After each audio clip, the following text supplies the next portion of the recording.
శాఖ డిప్యూటీ తహసీల్దార్ నిర్వాహకం టీటీ ముసుగులో లంచగొండి ఒక డీలర్ షాప్ కు ఏడాదిన్నరకి ₹1,50,000 వసూలు కట్టలేమన్న వారిపై కక్ష సాధింపు చర్యలు డబ్బులిస్తే ఓకే లేదంటే అక్రమ కేసులు డీలర్ షాప్ సీజ్ అలా కాదంటే మహిళా డీలర్ పై వేధింపులు సమయం సందర్భం లేకుండా కాల్స్ మెసేజ్లు అభ్యంతరకరమైన మాటలతో వేధింపులు జాయింట్ కలెక్టర్ వద్దకు బాధితులు సివిల్ సప్లై డిపార్ట్మెంట్ లో ఒక సీనియర్ మహిళా అధికారి సపోర్ట్ తోనే సదరు డీటీ బరితెగింపు టార్గెట్ చేసిన షాప్ తప్పితే పక్క షాప్ తనిఖీకి వెళ్లారు నా షాప్ తనిఖీ నెలకు 5 సార్లు చేస్తున్నారు కదా అని మా పక్క షాప్ లో 100 బస్తాలు ఎక్కువ ఉన్నాయని చెప్పినా ఎందుకు తనిఖీ చేయరని డీలర్ సూటి ప్రశ్న ఇప్పుడు కూడా ఆ షాపులు చూపిస్తాను రమ్మని డీటీ తహసీల్దార్ జేసీ ఎవరినైనా వచ్చి చూసి వారిపై చర్యలు తీసుకొని డీటీ మీద చర్యలు తీసుకోమని మనవి మా అధికారిని ఒక్కొక్క మిల్లుకు నెలకు 50,000 తీసుకుంటుంటే మేము ఏడాదికి 1,50,000 తీసుకుంటే తప్ప అంటూ సదరు సీనియర్ మహిళా అధికారిపై అక్కసు కక్కుతూ డబ్బులు వసూలుకు పాల్పడుతున్నట్లు సమాచారం డీటీ మాఫియాతో లాలూచి పడినట్లా లేదా మాఫియానే డీటీని రూల్ చేస్తున్నట్లా జేసీ గారే చెప్పాలంటూ బాధితురాలి ఆవేదన.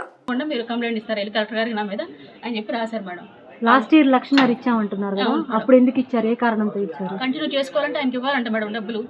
నెలలో మామూలు తీసుకుంటారు మేడం, మళ్ళీ సంవత్సరానికి ఒకసారి ఆయనకి ఇవ్వాలంట, 1,00,000 ఇవ్వాలంట. ఇస్తేనే మేము షాపులు చేసుకోవాలంట మేడం. నెల మామూలు ఎంత తీసుకుంటారు? 3,000 తీసుకుంటారు మేడం. దేనికి, ఏ కారణం చేత తీసుకుంటారు? షాప్ కంటిన్యూ చేసుకోవాలంటే ఆయనకి ఇవ్వాలంట మేడం. మీ పేరు మీద షాప్ ఉండాలి అంటే కంటిన్యూ చేసుకోవాలంటే ఇవ్వాలంట మేడం. ఆ డోక్రా షాపులు మేడం ఇవేంటంటే ఒకసారి పోతే మళ్ళీ రావు. మాకేంటంటే ఇంట్లో జరగక మేము 10,000 వచ్చినా ఇంట్లో జరుగుతాయి అని చెప్పి చేసుకున్నాం మేడం. పర్మనెంట్ షాపుల దగ్గర వెళ్ళరు మేడం, మళ్ళీ ఎందుకంటే వాళ్ళు కోర్టుకు వెళ్ళి మళ్ళీ వాళ్ళకి వస్తాయి, మరి రావు. అందుకని మమ్మల్ని డిమాండ్ చేస్తాను మేడం. 1,50,000 ఇవ్వాలి. 1,00,000 ఇవ్వాలంట మేడం వాళ్ళకి. ఇక్కడ చూడండి, నా పేరు విజయలక్ష్మి అండి. మా వదిన గారు డీలర్ అండి. 183 షాప్ నెంబర్ సివిల్ డీలర్ పేరు. 5 ఏళ్ళ బట్టి చేస్తున్నాను సార్. అయితే పోయిన సంవత్సరంలో భాస్కర్ గారు 1,00,000 డిమాండ్ చేస్తే ఇచ్చాం సార్ పోయిన సంవత్సరం. మళ్ళీ గత 5-6 నెలలు బట్టి ప్రతి నెల 3-4 సార్లు చెకింగ్లు చేస్తారండి. ప్రతిసారి కరెక్ట్గానే ఉంటాం, చూసుకుని వెళ్ళిపోతున్నారు సార్. అయితే మరి 1,00,000 ఇస్తేనే మీరు కంటిన్యూ చేస్తారు షాపు, లేకపోతే చేయరని చెప్తున్నారు సార్.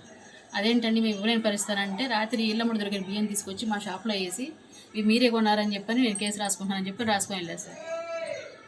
స్టాక్ మొత్తం క్లియర్గానే ఉందా? కరెక్ట్గానే ఉంది సార్. కాకపోతే మేము ఏంటంటే వెళ్ళే ముందు మొత్తం గోతాల్లోకి ఎత్తేసి పక్కన పెట్టి వెళ్తాను సార్. పందికుక్కలు ఉన్నాయి పక్కన పెట్టి, అవి కూడా మీరు కొన్నారని చెప్పి నేను రాసుకుంటున్నాను కేసు అని చెప్పని రాసుకొని రాత్రి వెళ్ళారు సార్. అదేమంటే 1,00,000 మేము ఇవ్వలేము అంటే, సరే ఇవ్వకపోతే నేను డబ్బులు అడగకుండా నేను వేరే మార్గాలు చెప్తాను చేస్తారని చెప్పని అసలు చెప్పలేని మాట మాడుతున్నాను సార్.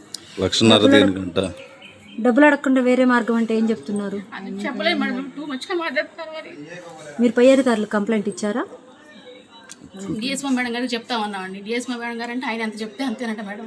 అందుకని మేము కలెక్టర్ గారికి ఫిర్యాదు చేసామండి. ఓకే, మీరు డబ్బులు ఇవ్వకుండా కలెక్టర్ గారికి మీరు నా మీద పిటిషన్ ఇచ్చారు, కంప్లైంట్ ఇచ్చారని చెప్పని రాత్రి వచ్చి ఇంకా అలా చేశారు సార్. అదేంటి పరిస్థితి.